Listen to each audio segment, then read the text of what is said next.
चल ठेला पाया के लाले हम बीछी के हो, चल ठेला पाया के लाले हम बीछी के हो। बोल का भाव बात हरा लीची के हो, बोल का भाव बात हरा लीची के हो।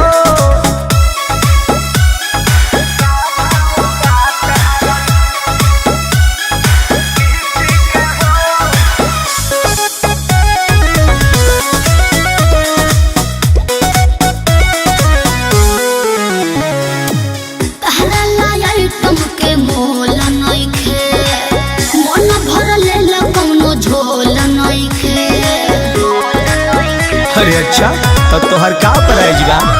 तोमे तो रानी ज्यादा पाकल बाका, देखे तो दांते से काटल बाका।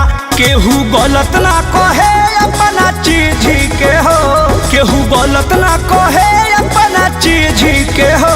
बोलो का भाव बात हरा लीची के हो, बोलो का भाव बात हरा लीची के हो।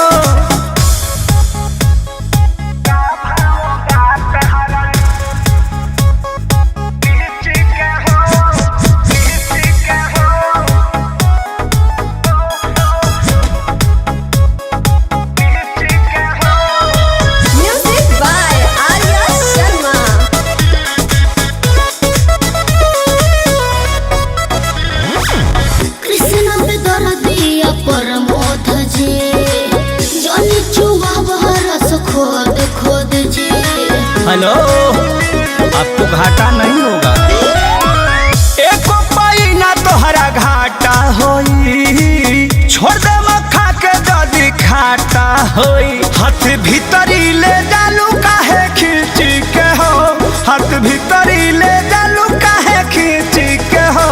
बोल का भाव बात हरा लीची के हो, बोल का भाव बात हरा लीची के हो। दे दीजिए नहीं तो सर जाएगा।